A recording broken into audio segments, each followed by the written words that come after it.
Welcome to Truth Heap, ladies and gentlemen. Thanks very much for joining me again. I'm really pumping the videos out, aren't I? I find that setting them as premieres, they get a few more views, and it gives you warning of their upcoming appearance. So thanks for joining me on this channel.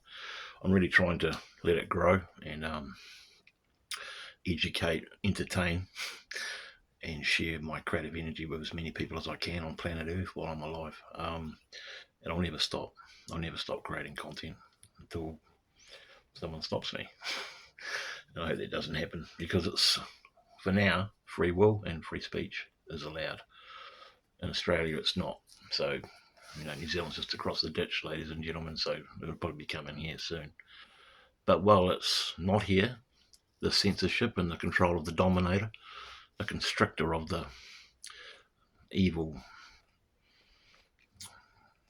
people that think they have a right to rule over us, their mandates and laws, while they're not here, I'll continue to do what I do.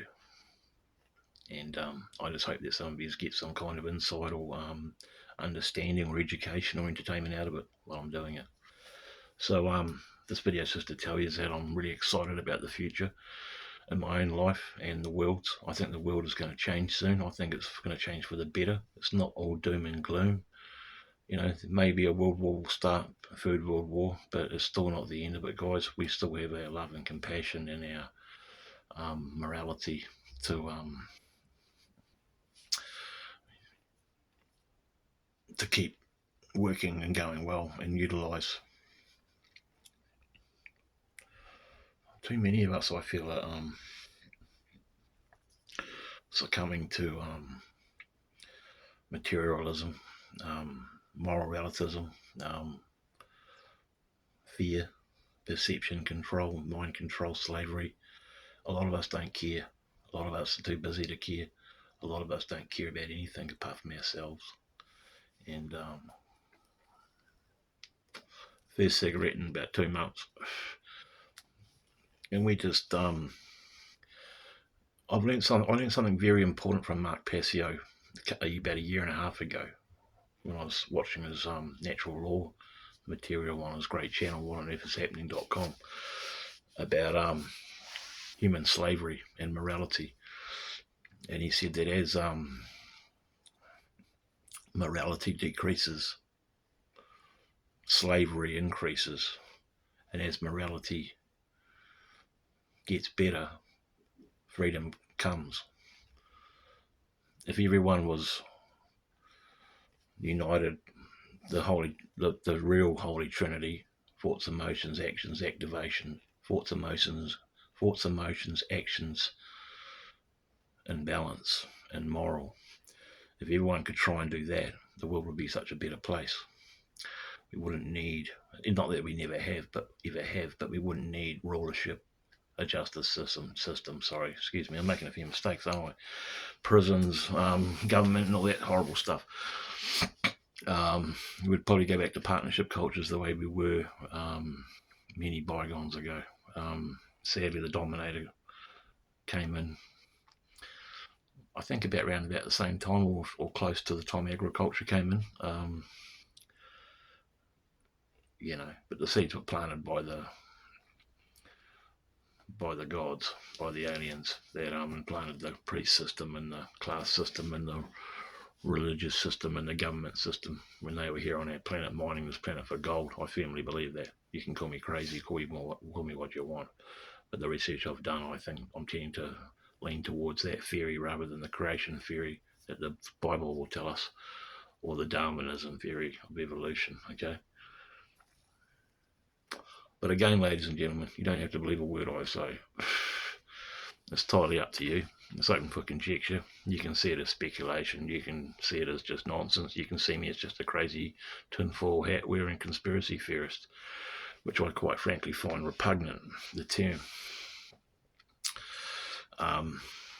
This American dollar note has a lot of hidden stuff on it on the back. I found the L too. The L was there. It's a very tiny L, but it's up in the corner there.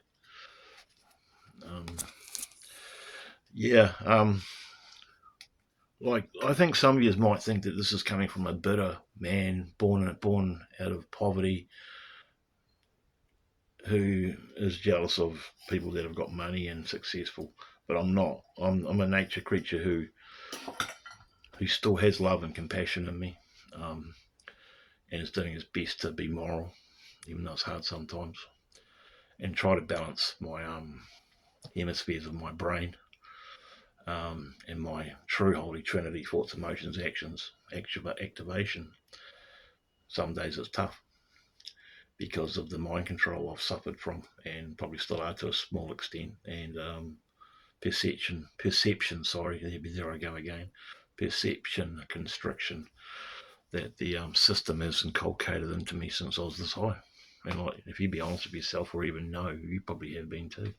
See, a lot of people don't like hearing about this stuff because it exposes their ego, and it makes them sort of think maybe that they're a wee bit ignorant. It's just about education. I'm no expert. I don't know it all. I never will. But I try and take a big swig.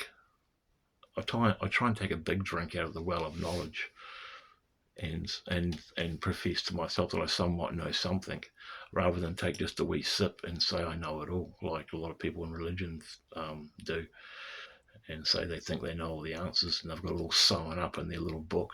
Some of you might think I'm anti-Christian, and I've got to be honest with you. Christianity really screwed with my life, and I've lost a lot of friends, and I've seen it hurt a lot of people, but mainly I've seen it at a psychological level, thanks to Chuck Swindoll Jr., the son of a famous Christian who's still alive, radio Baptist guy, church guy. I learned a lot from Chuck. Chuck to me, Swindoll Jr. is like Alan Watts was to him. He talks about Alan Watts really opening his world up, and Dr. Joseph Campbell and Terence McKenna and guys like that. Well, Chuck Swindoll Jr. is like the Alan Watts for me. I have listened to a lot of Alan Watts, and I quite like Alan, but I'm not as engrossed and not as educated on Alan's theories and diatribes and elucidations that Chuck is. And Mark Passio and Chuck Swindoll Jr.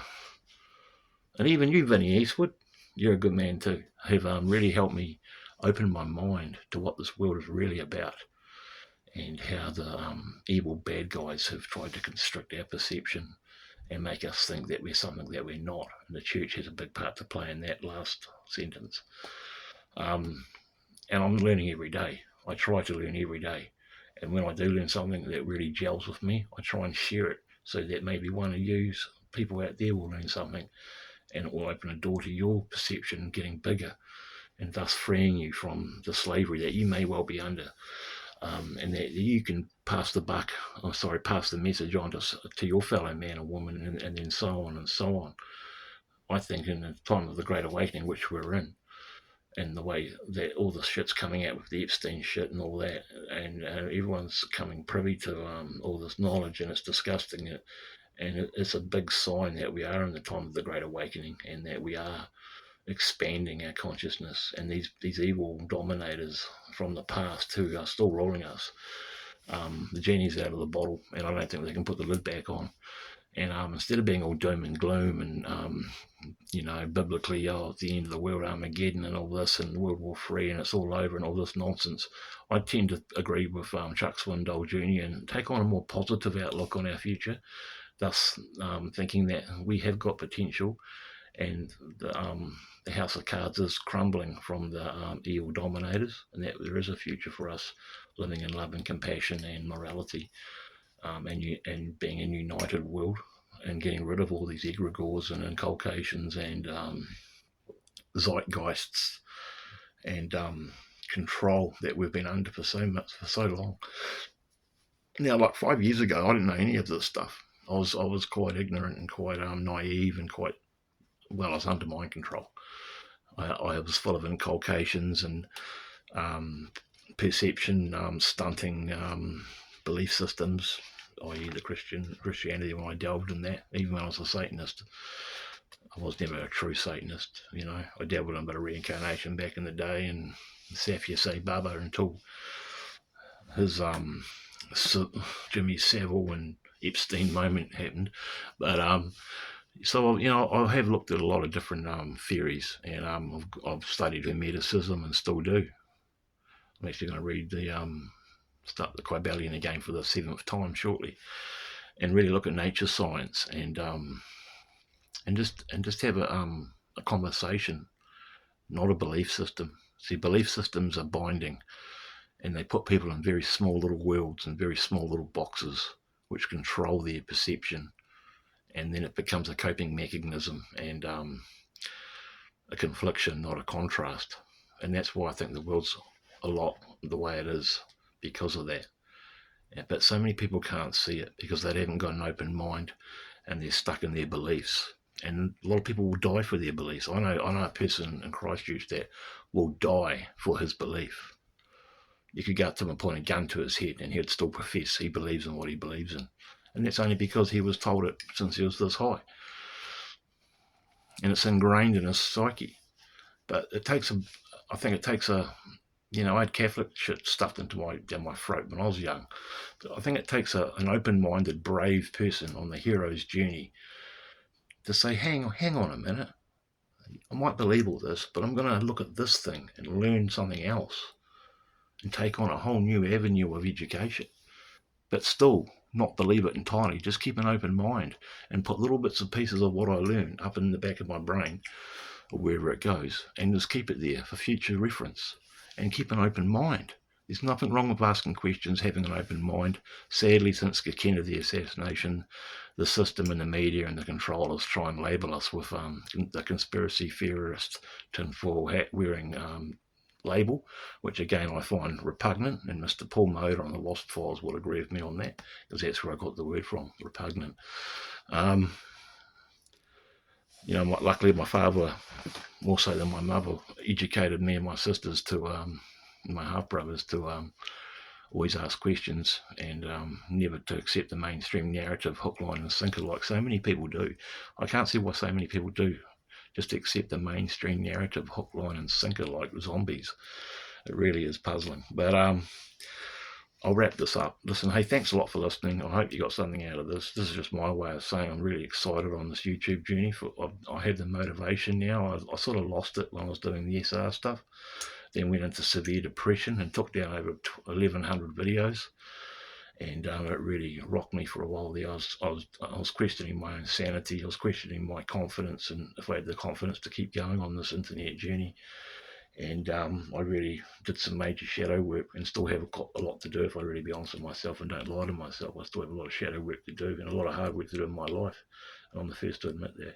It's going to start soon. I've been talking about it for 2 years now. I've got to start doing it. So maybe I'm telling you it's too much, but I try and be transparent here on Truth Heap, because that's the name of the channel, Truth Heap. I just really do care about my fellow man. I have a lot of hate for my fellow man too when I see them driving past me on the streets, full of anger, looking at me like they want to kill me, and idiots in the supermarket queue, and dummies on social media. Of course, it's a kind of hate, but it's more of a pity, because I don't hold on to life so much as I used to. I don't grasp onto life as tightly as I once did, because I know now that life is just a conscious experience in a meat suit, and that after that we go elsewhere. It's just the beginning when we die. I firmly believe that too. In doing walking meditation, and I've got to do more of it, listening to guys like Dr. Joe Dispenza and Dr. Bruce Lipton, and learning about your own psychology and how powerful your own brain is.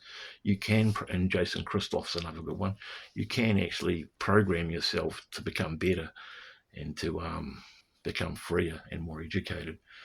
And synchronicities start happening when your vibration is higher, and you're not down on a low vibration full of envy, hate, anger, guilt, depression, drug addiction, even though I still haven't conquered that one yet. So I've still got a lot of hard work to do on myself. So I encourage you, if you've got hard work to do on yourself, do it.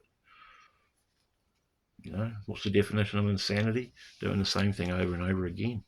You always do what you always got. You always get what you always did. Well, how does it go? Something like that. You always do what you always do. You always get what you always got. And so yeah, I hope this makes sense.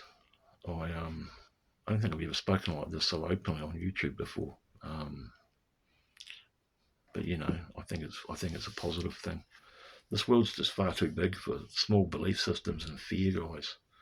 You know, we were once stars. We were once in the stars, guys. If you look at our body at an atomic level, we're moving.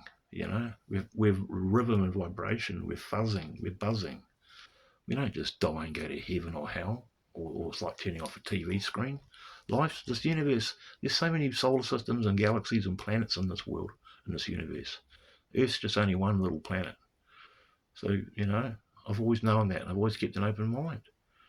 You know, the church tried to trap me there. They tried to trick me into believing in a very small-minded, very small world of belief, but I didn't cop it. I broke free. You know what? And it wasn't that hard either. But what is hard is being honest with yourself, being moral, consistently being moral is very hard. And saying the lost word, no, in the lost phrase, I was wrong. Because I've been wrong lots of times in my life. But now I think I'm doing the right thing. And I thank you so much for listening to my diatribe. Take care out there. Peace out.